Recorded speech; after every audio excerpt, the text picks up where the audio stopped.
Welcome to our channel. నేను మీ ప్రశాంత్. ఇప్పుడు చాలా మంది రెంట్కి ఉండే కన్నా ఓన్ హౌసే ప్రిఫర్ చేస్తూ ఉన్నారు. మరి దీని అంతటికి రీజన్ ఏంటి అనే విషయాలు అయితే తెలుసుకుందాం. దీని గురించి అయితే మాట్లాడేందుకు ప్రస్తుతం మనతో పాటు real estate expert Smita Krishnamurthy గారు ఉన్నారు. నమస్తే అండి.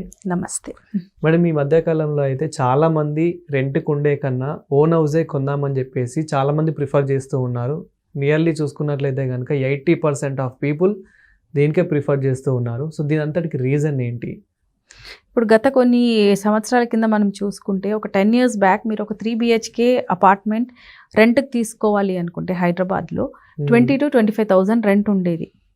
కానీ అదే ఇప్పుడున్న పరిస్థితుల్లో మీరు ఒక 3 BHK మంచి కమ్యూనిటీలో తీసుకోవాలంటే 50,000 to 60,000 ఉంది.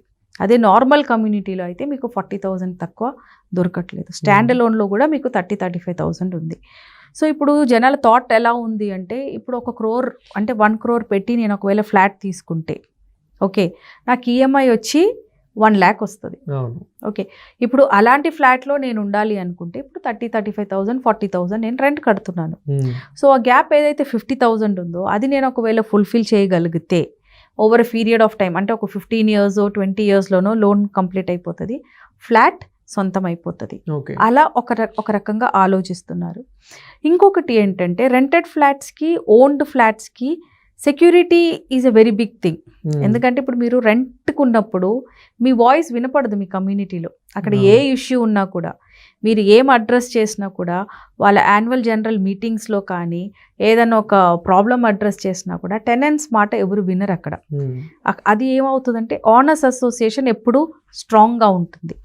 సో నేను ఓనర్ కానందుకే నా మాట విన్నట్లేరు అనే ఒక ఫీలింగ్ ఇప్పుడు జనాల్లో చాలా ఉంది. ఓకే, సో దానివల్ల చాలామంది ఇప్పుడు ఓన్ హౌస్ ప్రిఫర్ చేస్తున్నారు. ఇంకొకటి ఏంటంటే దీని ముందు అంటే ఇప్పుడు మనకి ఐటీ సెక్టర్ ఎక్కువ ఉంది హైదరాబాద్లో. IT and pharma is very high. Okay, so దీని ముందు మీరు చూసుకుంటే Bengaluru was a city wear multiple states నుంచి జనాలు వచ్చి వర్క్ చేసేవాళ్ళు. ఓకే, అక్కడ మీరు చూసుకుంటే చిన్న చిన్న ఇంటికే ఎక్కువ వాల్యూ ఉంటుంది. అంటే 2 BHK ఎక్కువ ఉంటుంది మనకి బెంగళూరు సిటీ వెళ్తే. 3 BHK చాలా తక్కువ ఉంటుంది. ఇప్పుడు ఒక 100 ఫ్లాట్స్ ఉన్న అపార్ట్మెంట్స్ మీరు చూసుకుంటే 60 to 70 ఫ్లాట్స్ మీకు 2 BHKనే ఉంటుంది.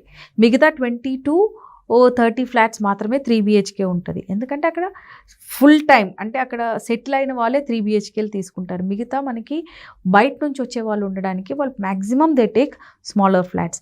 ఇంకోటి ఏంటంటే మనకి నార్త్ సైడ్ నుంచి సౌత్కి మైగ్రేట్ అయ్యే జనాలు ఎక్కువ ఉంటారు. వాళ్ళకి ఏంటంటే చిన్న చిన్న ఇల్లులే కంఫర్టబుల్. ఎందుకంటే వాళ్ళు అలాగనే అక్కడ అలవాటు పడి ఉన్నారు. ఇప్పుడు మీరు బాంబే వెళ్ళారనుకోండి, సింగిల్ BHK ఫ్లాట్కే మీకు అక్కడ 70,000-60,000 రెంట్ ఇవ్వాలి. ₹1,00,00,000 తక్కువ మీకు రాదు. సో అది అక్కడ కల్చర్ అనమాట. తర్వాత బెంగళూరు అలా అయింది.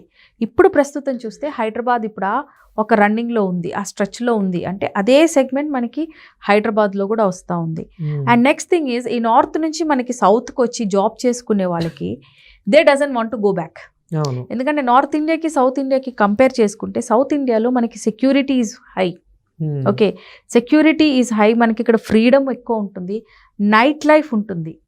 మీరు నార్త్ ఇండియాకి వెళ్తే మీకు నైట్ లైఫ్ ఉండదు. అది పబ్ కల్చర్ అయినా రోడ్లలో తిరగటం అయినా కూడా you know anything you see night life అనేది మనకి నార్త్ ఇండియాలో చాలా తక్కువ దొరుకుతుంది. మైట్ బి ఢిల్లీ లాంటి ప్లేసెస్లో, ఢిల్లీ నోయిడా లాంటి ప్లేసెస్లో తప్ప మీకు మిగతా చోట ఉండదు. కానీ అదే మీకు సౌత్ ఇండియాకి వస్తే like cities like Bengaluru, Mumbai or Hyderabad మీరు చూస్తే గిన మనకి నైట్ లైఫ్ ఎక్కువ. So people migrating from there, వాళ్ళకి జాబ్ ఉన్నా జాబ్ లేకపోయినా వాళ్ళకి తిరిగి వెళ్ళే మైండ్ సెట్ అయితే ఇప్పుడు లేదు. ఓకే, సో మీరు ఈ పాపులేషన్ మైగ్రేషన్ కూడా చూస్తే నార్త్ కంటే కూడా సౌత్లోనే నార్త్ ఇండియన్స్ ఎక్కువ అయ్యారు ఇప్పుడు. ఓకే, సో ఆ మైండ్ సెట్ పెరగటం వల్ల కూడా ఇంకా ఓన్ హౌస్ మీద ఫిక్స్ అయిపోతున్నారు. ఓకే, రీసెంట్ వరకు ఎలా ఉండేదంటే జాబ్ అయిపోయిందా, నాకు ఇంకెక్కడ ట్రాన్స్ఫర్ ఉంటుందో తెలియదు, సో కొనటం ఎందుకు అనే ఒక దాంట్లో ఉండేది. కానీ ఇప్పుడు ఏమైందంటే జనాలకి అలవాటు అయిపోయింది city. Hyderabad is a beautiful city to stay. Affordability ఉంది, సెక్యూరిటీ ఉంది, politically also it is really not so strict or stubborn like north India.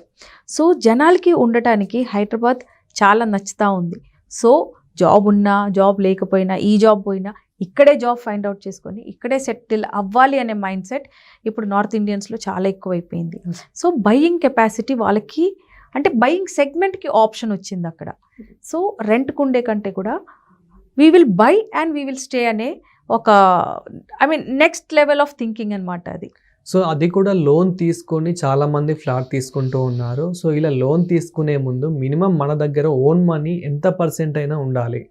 5 to 10% ఉండాలండి మినిమం. అంటే ఇట్ డిఫర్స్. ఇప్పుడు మీ సిబిల్ స్కోర్ బాగుందంటే మీకు 80-85% వరకు కూడా మీకు లోన్ వస్తుంది. సో ఆ మిగతా గ్యాప్ ఏదైతే 10%, 15% ఏదైతే ఉందో లేదంటే 20% ఉందో అది మనం ఓన్గా పెట్టుకోవాలి. Okay, you got my point. అంటే ఇప్పుడు మీకు 1 CR is the worth of the flat for example. Okay, bank loan మీకు శాంక్షన్ అయింది 70 lakhs అనుకోండి. సో మిగతా 30 lakhs మీరు అరేంజ్ చేసుకోవాలి. ఓకే, సో ఆ పర్సంటేజ్ ఆ రేషియోని ఆ రేషియో కూడా మీ సిబిల్ స్కోర్ పట్టే మీకు అది అలొకేట్ అవుతుంది. ఇప్పుడు మీ అకౌంట్లో మీకు చెక్ బౌన్సెస్ ఉండి మీ కార్ లోన్ ల్యాప్స్ అయ్యి లేదంటే చెక్ ఎవరికో మీరు చెక్ ఇచ్చేసి అది బౌన్స్ అయింది అంటే మీ సిబిల్ స్కోర్ ఉండదు, మీకు తగ్గిపోతుంది. సో సిబిల్ స్కోర్ కరెక్ట్గా ఉంటే మాత్రం మీకు అరౌండ్ 80-85% వరకు కూడా లోన్స్ వస్తున్నాయి. అండ్ చాలామంది ఎలాగైనా నేను తీర్పేస్తలే అని చెప్పేసి లోన్ తీసుకొని, అంటే శాలరీస్ వాళ్ళవి తక్కువ ఉన్నా కానీ ఒక ఓవర్ కాన్ఫిడెన్స్తోని చాలామంది లోన్ తీసుకొని కొంటూ ఉంటారు. బట్ కొన్న తర్వాత చాలా స్ట్రగుల్ అవుతారు. మీకు కూడా చాలామంది ఇలా కాల్ చేశారు కావచ్చు, అంటే ఇలా నా సిచ్యువేషన్ ఇలా అయిపోయింది, నేను తొందరపడి కొన్నాను అని చెప్పేసి. సో ఇలాంటి కాల్స్ ఏమైనా వచ్చాయా మీకు? అండ్ దీనికి మీరు ఎలాంటి రీజన్ చెప్తారు? బేసిక్గా లోన్ మీకు శాలరీ పట్టే వస్తుందండి. ఎందుకంటే మీ హెచ్ఆర్ఏ మీది ఏదైతే డిడక్షన్స్ ఉంటాయో అవన్నీ తీసేసినాకనే మీకు లోన్ అమౌంట్ శాంక్షన్ అవుతుంది.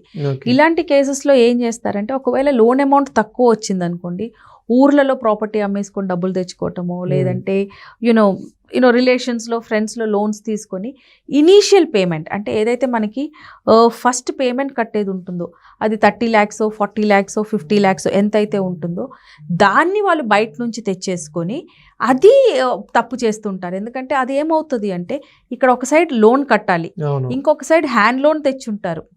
ఓకే, ఫ్రెండ్స్ దగ్గర, రిలేటివ్స్ దగ్గర, from some other person. So అది కట్టాల్సి వస్తుంది. సో అక్కడ వాళ్ళు బర్డెన్ లోకి వస్తారు. అవే కాకుండా ఇంకా కార్ ఈఎంఐ అని ఉంటుంది, ఇంట్లో ఫర్నిచర్ ఈఎంఐ ఉంటుంది, ఇంట్లో ఖర్చులు ఉంటాయి కాబట్టి సో ఓవరాల్గా అంటే కొంచెం తొందరపడి కొన్నట్లయినా. మనం ఒక ఇల్లు కొనేటప్పుడు అంటే బేసిక్లీ మనం ఒక ఎంప్లాయీగా మనం ఒక ఫ్యామిలీ రన్ చేస్తున్నప్పుడు మనకి ఫైనాన్షియల్ ప్లానింగ్ అనేది చాలా important. We always say that okay 50% లేదు మీ దగ్గర ఎక్సెస్ ఉంది, మీరు ఖర్చులు తక్కువ చేస్తారు అంటే 60%, 40% అంటే 60% మీ ఎక్స్పెండిచర్ ఉండాలి, 40% మీరు సేవ్ చేసుకోవాలి. ఓకే, ఈ 60%లో మీ కార్ ఈఎంఐ రావాలి, ఓకే మీ హోమ్ లోన్ ఈఎంఐ రావాలి, మీ ఇంటి ఎక్స్పెండిచర్ రావాలి. ఓకే, మీరు ఈ సేవ్ చేసే 40%లో ఏమవుతుందంటే మీ పిల్లల స్కూల్ ఫీజెస్, మీరు ఎప్పుడైనా వెకేషన్ వెళ్ళాలి అనుకున్నప్పుడు దానికి ఆ ఫండ్స్ కోసమే మనం ఈ 40% అనేది పక్కన పెడతాం. ఈ కరెక్ట్ ఫైనాన్షియల్ ప్లానింగ్లో మనం ముందుకు వెళ్ళలేకపోతే మాత్రం ఎవరి లైఫ్ అయినా నరకమే అది. ఎందుకంటే మనం బేసిక్ స్ట్రెస్ స్టార్ట్ అయ్యేదే మనకి ఫైనాన్స్ నుంచి.